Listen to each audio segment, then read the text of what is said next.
Hey everyone, thank you so much for joining me today.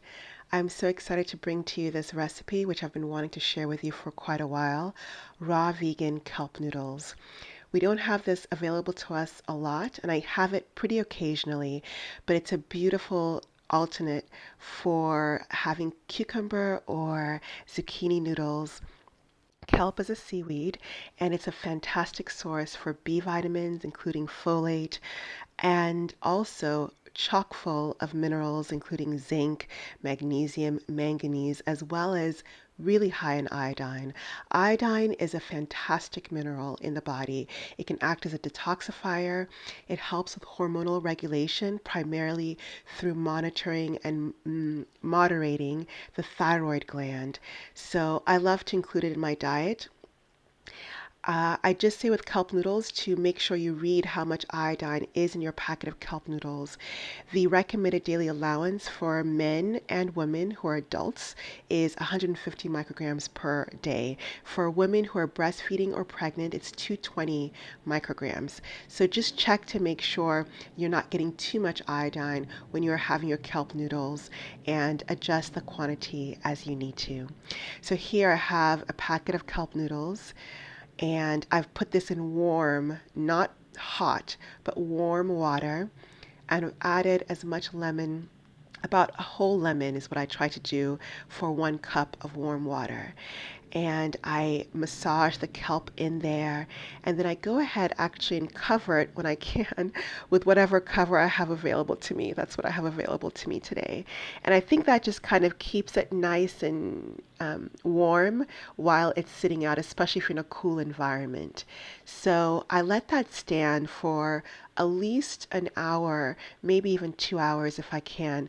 And that is my secret to making the kelp noodles soft, as well as one more thing, which I will show you towards the end.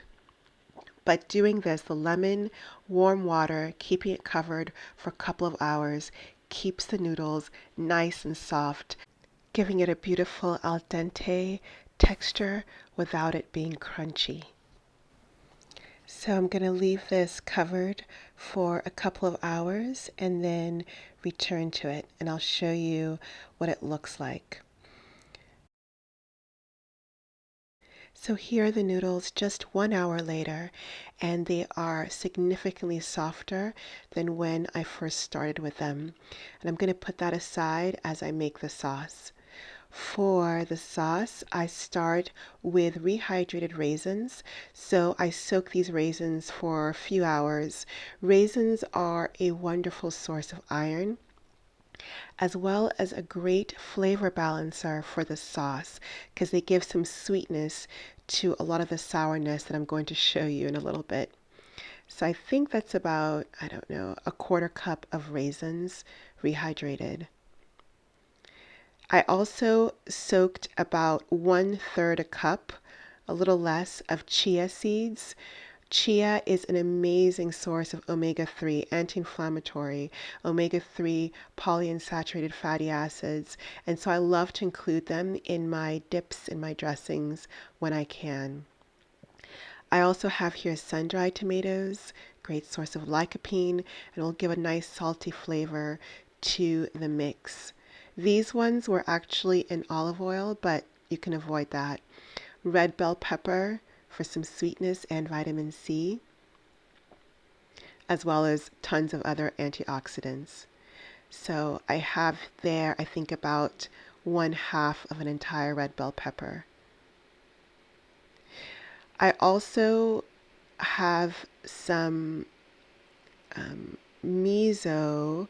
I'm sorry, that's miso. This is unpasteurized miso, so it's considered a living food, and I include that occasionally. Wonderful source of probiotics, as well as this sauerkraut, also a great source of probiotics, great for your intestinal health. This is coconut cream, so just a blend of coconut milk and coconut meat. If you have the fresh coconut, even better. And some onions for prebiotics to feed your good gut bacteria, some salt-free mustard, And then some warming spices. So I have cayenne. I also have harissa next to it from North Africa. Beautiful mix of cumin and chili peppers and maybe some caraway seeds. And then that is paprika. So lovely warming spices to give additional flavor to this yummy sauce. And one more probiotic and antimicrobial, my favorite, garlic. So all that's going into the sauce, and I'm going to blend that up. And now I've drained the kelp noodles. Again, softer, much softer than the beginning. Here's the blended sauce, and it's pretty thick. I like the sauce to be thick because when you start massaging the kelp noodles in there, as I'll show you, that will help the sauce thin out a little bit. And so your sauce doesn't end up being watery at the end. So as you can see, the consistency of this sauce on the thicker side, but it will thin out as you massage in the kelp noodles into the mix. And this is definitely my favorite part, getting my hands in there, getting tactile with those kelp noodles, massaging them into this delicious, fragrant sauce. You can cut them. That's the sign I just made. You can cut the noodles if you want to at this point. And I just let them sit and they will soften now even more. Now that you have them in the sauce, they'll soften and the sauce will thin a little bit more. I will show you the end product. So here it is finished. I actually added some lentil sprouts to the mix for some added nutrition. I love lentils. I love sprouts in general. I have a whole video on how to sprout. You can check out on my channel.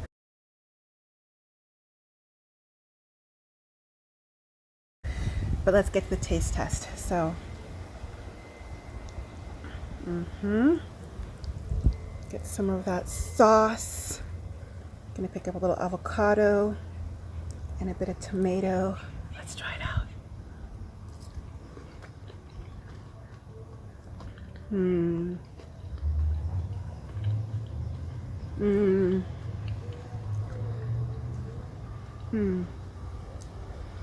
The spices give this beautiful, warming, full-bodied flavor.